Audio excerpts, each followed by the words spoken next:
Also tonight, New York State Republicans are calling for an obstruction of justice investigation into Governor Cuomo and his staff. Joining us live tonight, David Katz, a legal analyst who worked in the Reagan administration. Mr. Katz, thank you so much for being with us. Appreciate your time. Rob, great to be with you.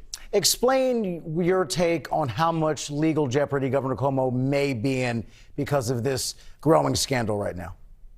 Well, I don't think at the end of the day he's in much legal trouble.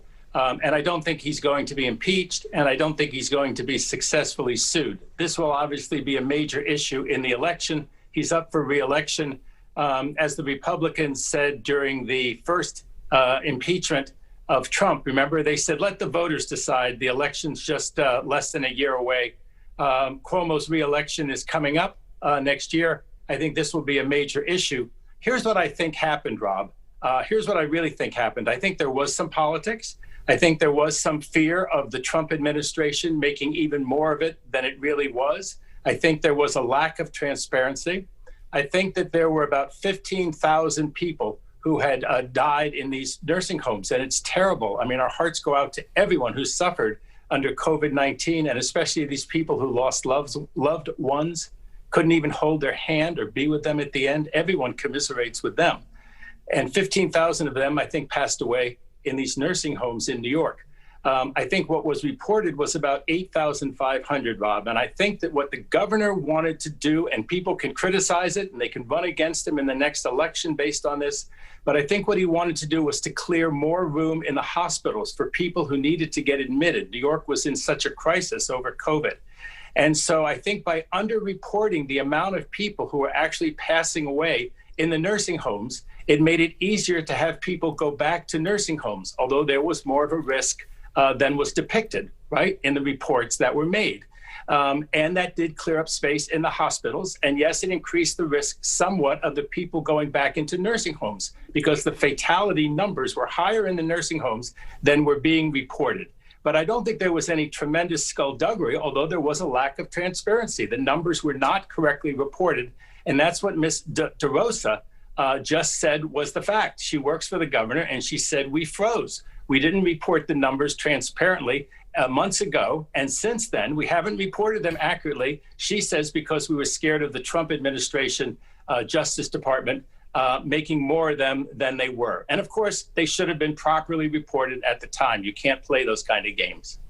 And you mentioned a second ago you think politics may be involved. I lived in New York at the time. Governor Cuomo kind of was one of the main faces even beyond New York in terms of how states were responding at the time, and got a lot of applause and a lot of credit for how he handled the crisis and kind of built up an even greater national profile because of those daily press conferences he did, which were extremely well watched in New York and beyond. Do you think that is what's helped put a target, a bullseye on his back, because now this is not sitting well with some people and chips away at his image as a governor who really got this thing under control?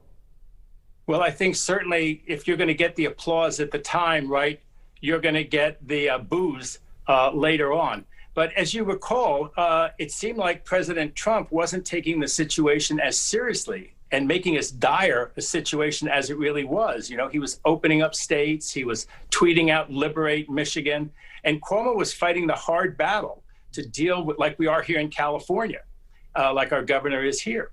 He was dealing with the fact that you had to close down a lot of businesses, that it was difficult to compensate them for the losses. People were looking to Congress, right, to compensate them. Cuomo had to close down Broadway, close down the sports teams, close down the restaurants, the bars, the office buildings. New York was getting pounded, and Cuomo was standing there saying, these are sacrifices we need to make.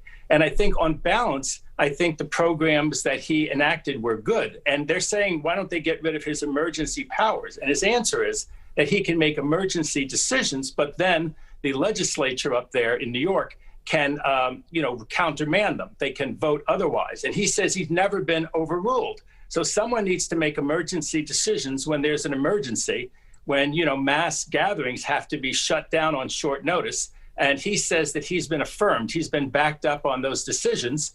And therefore, they should not take away his emergency powers. But that may be coming. And impeachment articles may be sought against him. But I think it's a Democratic assembly. And I think it works just like the the impeachments of President Trump, that you have to have the Assembly vote by a majority, and then you'd have to have the Senate vote by 2/3. I think they're both Democratic at this time in New York. I don't think that's going anywhere. And these poor folks who want to sue the governor himself, there's laws against that. He has immunity for discretionary decisions that he makes, even for a lack of transparency. If you ever allowed those kinds of lawsuits to just be filed and willy-nilly, nobody would go into government service. David, thank you so much for your time. As a reminder, the death toll in New York as of tonight, 46,000. It was once the epicenter, as we all know. Thanks so much for your time and insight tonight. We appreciate it. Great to be with you. Take care.